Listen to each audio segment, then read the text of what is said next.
الحمدللہ الحمدللہ وسلام علی عبادہ الذین اصطفیٰ خصوصاً علی سید الرسل و خاتم الانبیاء وعلی آلہ الاتقیاء و اصحابہ الاسفیاء اما بعد فاعوذ باللہ من الشیطان الرجیم بسم اللہ الرحمن الرحیم ومن يعظم شعائر الله فإنها من تقوى القلوب صدق اللہ مولانا العظیم۔ اللہ تبارک و تعالی جل شانہ نے کچھ چیزوں کو، کچھ ناموں کو، کچھ باتوں کو اپنے دین کے نشان بنایا ہے کہ وہ نام سامنے آئے تو فوراً دین اسلام جو نبی پاک صلی اللہ علیہ وسلم لے کر آئے اور آپ نے دنیا کو اسے روشناس کرایا، ان کی یاد دلوں میں ابھرتی ہے، دلوں میں یاد تازہ ہوتی ہے، ایمان لانے والوں کے دلوں کی دھڑکنیں ساتھ چلتی ہیں۔ انہیں اسلام میں کہتے ہیں شاعر۔ شاعر کا معنی یہ کہ جس کو دیکھنے اور سننے کے ساتھ فوراً شعور بیدار ہو، دل کی ایک دھڑکن اٹھے، انسان پہچان لے کہ یہ بات دین کی پہچان ہے۔ مثلا رمضان شریف، یہ نام آتے ہی ایک عظمت تازہ ہو جاتی ہے اور ایک یاد تازہ ہو جاتی ہے۔ قرآن، یہ نام سامنے آئے تو اسلام کا ایک تعارف ہو جاتا ہے۔ تو کعبہ شریف، بیت اللہ شریف، یہ نام سامنے آئے تو دین اسلام کی یاد فوراً تازہ ہو جاتی ہے۔ انہیں کہتے ہیں شاعر اسلامی۔ اور اللہ تبارک و تعالیٰ جل شانہ نے فرمایا وَمَن يُعَظِّمْ شَعَائِرَ اللَّهِ، شاعر اللہ کی جو تعظیم کرے، شاعر اللہ کی جو عظمت بیان کرے، جو عظمت اس کی تسلیم کرے کہ وہ چیز آئی نہیں سامنے، نام سامنے آیا نہیں اور دین کی یاد تازہ نہیں ہوئی، تو فرمایا کہ جو بھی اس کی تعظیم کرے گا مَن يُعَظِّمْ شَعَائِرَ اللَّهِ فَإِنَّهَا مِن تَقْوَى الْقُلُوبِ، تو یہ دل کا تقویٰ ہے جو تعظیم کی شکل میں ظاہر ہوتا ہے۔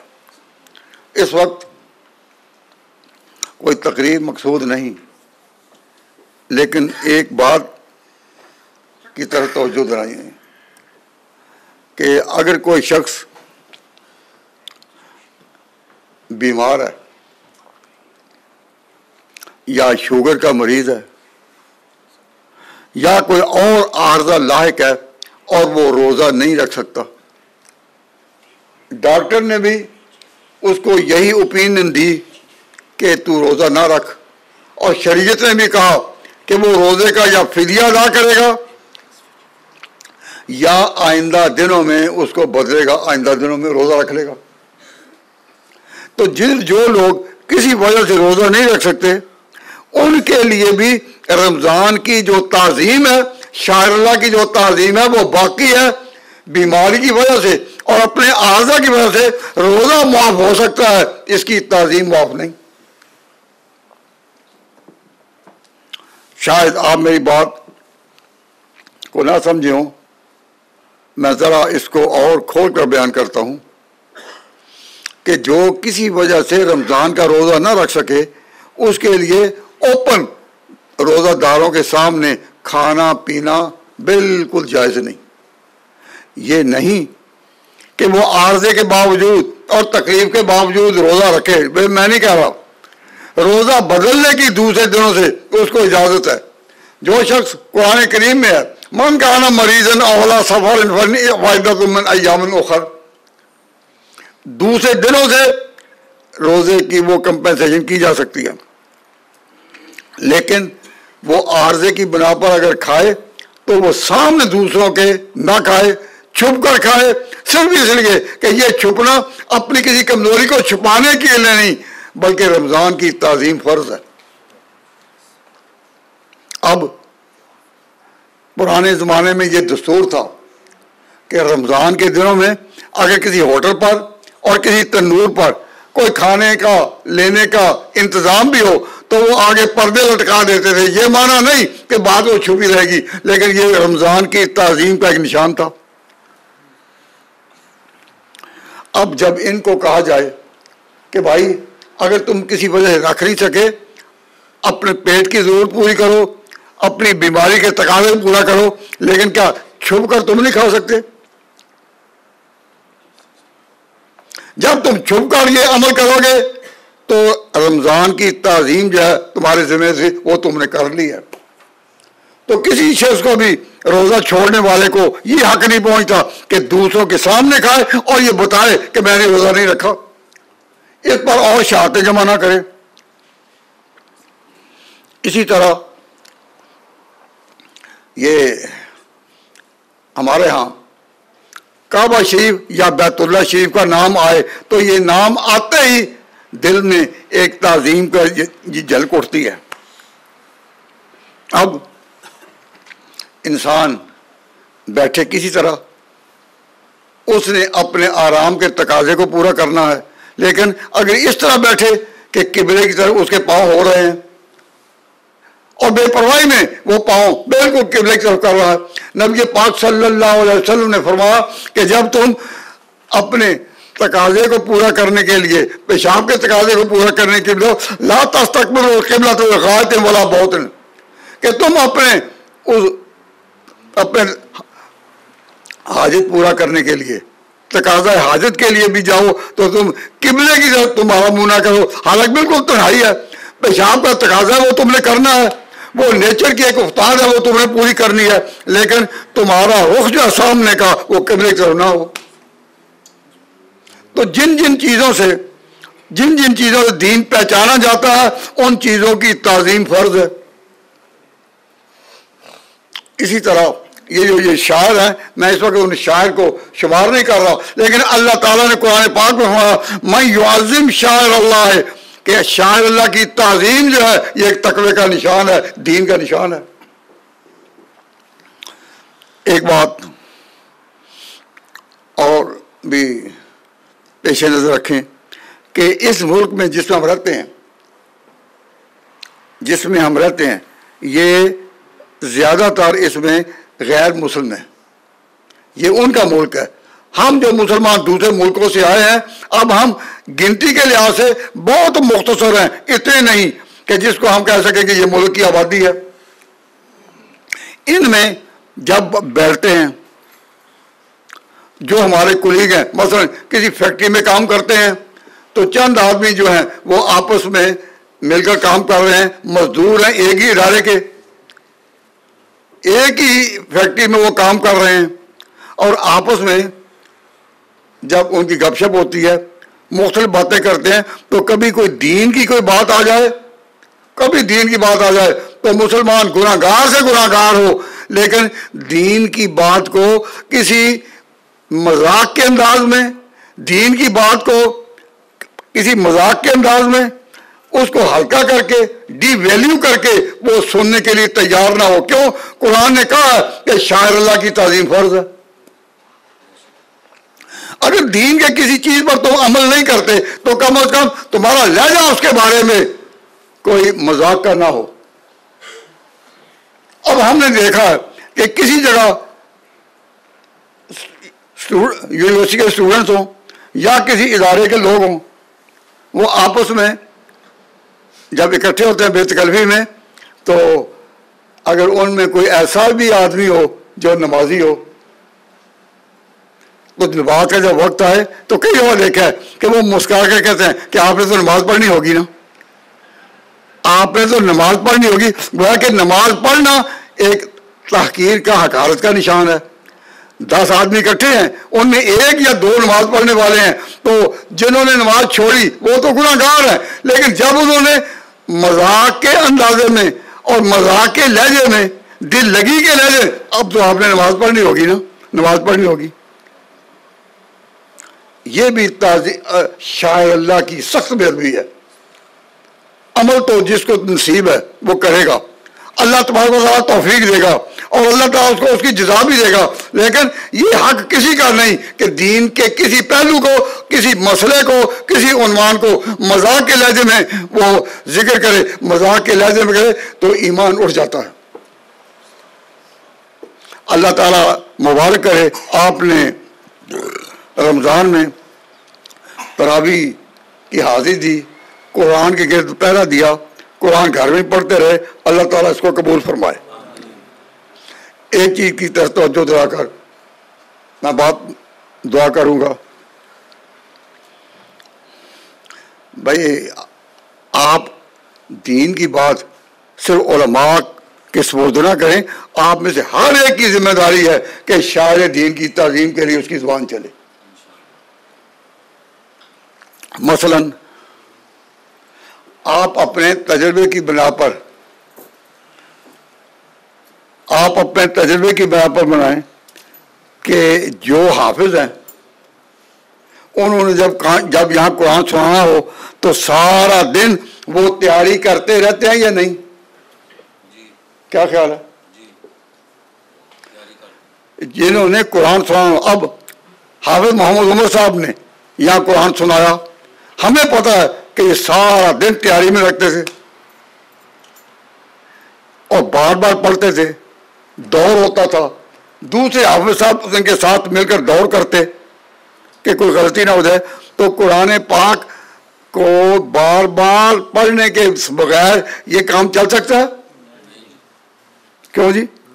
آپ اپنے تجربے کی روشنی میں بتائیں کہ بغیر بار بار پڑھنے کے، تکرار کرنے کے، سنانے کے اور دور کرنے کے قرآن آپ پڑھ سکتے ہیں؟ نہیں۔ تو آپ ذرا کبھی اندازہ کیا کہ جناب محمد رسول اللہ صلی اللہ علیہ وسلم کی عمر 40 سال کی تھی جب ان پر قرآن اترا، اور جب قرآن اترا تو آپ نے قرآن سنا جبریل سے، لیکن آپ الفاظ کو کاپی میں یا کتاب میں پہچان نہیں سکتے تھے۔ جس طرح یہ حضرات قرآن شریف لکھا ہوا ہو سامنے تو پڑھ سکتے ہیں، حضور اکرم صلی اللہ علیہ وسلم امی سے وہ الفاظ کو پہچان نہیں سکتے تھے۔ قرآن پاک میں نبی پاک صلی اللہ علیہ وسلم کے امی ہونے کا بیان ہے۔ لا تخطوا بیمینک اذا ارتاب المبطلون کی شہادت موجود ہے کہ نبی پاک صلی اللہ علیہ وسلم امی سے کسی جگہ لکھنے پڑھنے میں وہ گئے ہی نہیں اور الفاظ کو پہچانتے ہی نہیں۔ وہ دعویٰ کرتے ہیں کہ میں خدا کا پیغمبر ہوں، اور جبریل نے آ کر مجھے یہ کلام سنایا، اور وہ کلام پھر پڑھتے ہیں، جبریل نے آپ کو پڑھایا، جبریل کے پڑھانے پر آپ نے پڑھا، اور پھر اپنے شاگردوں کو بلا کر کہا کہ یہ لکھو، میں لکھاتا ہوں۔ جب آپ بولتے وہ لکھتے جاتے، لیکن نبی پاک صلی اللہ علیہ وسلم نے اس کو یاد کرنے کے لیے کہیں یہ دور کیا، یہ محنت جو آپ سارا دن کرتے رہتے کبھی کی؟ کیا خیال ہے؟ صحابہ کرام کی ایک بڑی تعداد جو حضور کے پیچھے نماز پڑھتی تھی، ان کو پتا تھا کہ انہوں نے کاتبین وحی کو یہ قرآن لکھایا ہے، اور اب یہ نماز میں وہی پڑھ رہے ہیں، انہوں نے لکھا ہے، وہ اپنے لکھے کو پہچانتے ہیں، اور حضور لکھے ہوئے کو نہیں پہچان رہے، نہ لکھے کا تکرار کر رہے ہیں، نہ اس کو بار بار یاد کر رہے ہیں، لیکن جب مصلی امامت پر آتے ہیں تو وہی قرآن اسے پورا پڑھتے ہیں۔ مجال ہے کہ اس میں کوئی غلطی ہو؟ تو حضور اکرم صلی اللہ علیہ وسلم کا اس کو پڑھنا، آپ ہی اب شہادت دیں کہ یہ دن رات حضور کا معجزہ تھا یا نہیں؟ نمازوں میں جب وہی پڑھتے تھے، اور ہم پیغمبروں کے معجزے تو ان کی امتوں نے دیکھے ایک بار، لیکن مسلمانوں کے لیے رمضان میں رمضان میں یا رمضان کے علاوہ نمازوں میں قرآن مجید جس طرح حضور نے پڑھا، یہ حضور کا دن رات کا ایک زندہ ہر وقت ہر روز کا معجزہ تھا جس کو صحابہ دیکھتے تھے۔ یہی وجہ ہے کہ حضور کے اشارے پر وہ جانیں قربان کرتے تھے اور ہر بات میں آگے بڑھ کر قربانی کرتے تھے۔ آپ کو یہ احساس ہو گیا کہ نبی پاک کا قرآن پاک کو پڑھنا، جبکہ آپ کے یہاں حفظ کرنے والے سارا دن حفظ کرتے رہتے ہیں، استاد یاد کراتے ہیں، وہ بار بار تکرار کرتے ہیں، پھر بھی کئی غلطیاں ہوتی ہیں، اور اللہ نے قرآن پاک میں حضور کو کہا سانو کرو کا فلا تنسا، ہم ایسا پڑھائیں گے کہ آپ کبھی بھولیں گے ہی نہیں۔ سانو کرو کا ہم ایسا پڑھائیں گے۔ یہ واقعہ جو میں بتا رہا ہوں، آپ کا ذہن اس کو قبول کر رہا ہے یا نہیں کہ حضور کے پیغمبر ہونے کا یہ دن رات کا کھلا نشان اور معجزہ تھا؟ نبی پاک صلی اللہ علیہ وسلم کا یہ معجزہ جب بھی رمضان آتا ہے خاص طور پر، اور قرآن پاک پڑھا جاتا ہے اور حافظوں کو اور جو سامنے ہیں وہ دن رات محنت کرتے دیکھتے ہیں اور پھر ماضی کی طرف لوٹتے ہیں، عمر رفتہ کو آواز دیتے ہیں، گزرے ہوئے زمانے کی یاد تازہ کرتے ہیں۔ اور آپ کو پتہ ہے کہ حضور نے کہیں اس طرح بار بار پڑھا نہیں، تکرار کیا نہیں، محنت کی نہیں، آپ دیکھ کر الفاظ کو پہچانتے تھے کہ آپ کے پاس کوئی دستاویز ہو اور پہچان سکے؟ نہیں، امی سے۔ لیکن نبی پاک صلی اللہ علیہ وسلم کا یہ معجزہ دن رات سب کے سامنے تھا یا نہیں؟ اب دیکھیے، میں آپ کے سامنے تقریر کر رہا ہوں، مجھے تقریر کرتے ہوئے کتنا عرصہ ہوا؟ آدھ گھنٹہ ہو گیا۔ اب آپ بتائیں کہ مجھے ہی کوئی کہے کہ جو تم نے ابھی تقریر کی ہے وہ دوبارہ کر دو، تو میں کر سکتا ہوں؟ یعنی میں نے جو باتیں کی، جس انداز میں کی وہی میں دوبارہ انہی الفاظ سے دوہرا سکتا ہوں؟ نہیں۔ آپ بھی جو دن رات باتیں اپنے دوستوں میں اپنے اداروں میں کرتے ہیں، آپ کو کہا جائے کہ آپ نے جو فکرہ بولا اسی کو پھر اسی طرح دوہرا دو، تو من بغیر کسی تبدیلی اور تغیر کے آپ دوہرا سکتے ہیں؟ نہیں۔ تو اگر یہ قرآن نبی پاک آپ کا اپنا بنایا ہوا ہو جیسا کہ یہ غیر مسلم کہتے ہیں، اور یہاں کی کثیر آبادی یقین کرتی ہے کہ آپ کا دعویٰ نبوت جو تھا وہ درست نہیں تھا، آپ نے خود یہ کلام بنایا تھا، تو میں کہتا ہوں ذرا غور کرو، اپنی بات کو کوئی انہی لفظوں میں دوبارہ دوہرا سکتا ہے؟ تو اگر آپ نے اپنی بات ہی بنائی اور وہی کہی، وہی صحابہ کو لکھائی، تو حضور جب نماز میں وہی دوہراتے تھے بالکل اسی طرح، مجال ہے کہ کوئی زیر زبر کی تبدیلی ہو؟ تو کیا یہ کھلا نشان نہیں کہ آپ اللہ کے پیغمبر ہیں؟ امام سیوطی رحمۃ اللہ علیہ نے ایک مقام پر لکھا کہ حضور اکرم صلی اللہ علیہ وسلم کے دو معجزے ہر وقت دنیا کے سامنے زندہ معجزے ہیں۔ ایک قرآن کتاب حضور کی تصنیف نہیں، یہ اللہ کی وحی ہے اور حضور پیغمبر ہیں۔ تو قرآن پاک کا جو معجزہ ہے یہ دن رات کی شہادت ہے حضور کے سچے نبی ہونے کی۔ اور دوسرا یہ کہ جن حضرات کو اللہ تعالیٰ نے حج کرنے کی سعادت عطا فرمائی، حج کرنے کی، تو حج کا ایک عمل ہوتا ہے کنکریاں مارنا، رمی جمار، سنا ہوگا۔ حج کا ایک عمل ہوتا ہے کنکریاں مارنا، تو ایک حاجی کتنی کنکریاں مارتا ہے؟ ہاں جی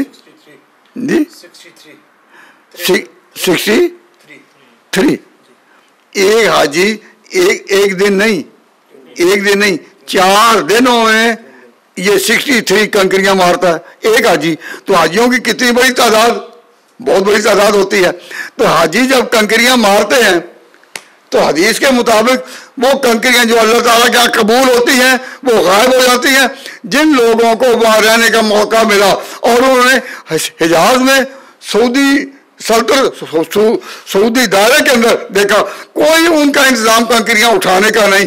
ہر سال حاجی کنکریاں مارتے ہیں لیکن وہ کنکریاں نہ اٹھائی جاتی ہیں, اور حدیث میں ہے کہ جن کا حج قبول ہوتا ہے وہ کنکریاں جو ہیں وہ غائب ہو جاتی ہیں, اور نہ حکومت کو اٹھانے کی ضرورت پڑتی ہے اور نہ کوئی اس کا تقاضا کرتا ہے, نہ کوئی دیکھتا ہے, نہ کوئی مشاہدہ. دیر رات مارے وہ کنکریاں جاتی کہاں ہیں؟ اگر وہ کنکریاں انسانوں کا اپنا عمل ہو اور اس میں خدا کی طرف سے ایک نشان نہ ہو تو ان کنکریوں کے پہاڑ نہ کھڑے نظر آئیں.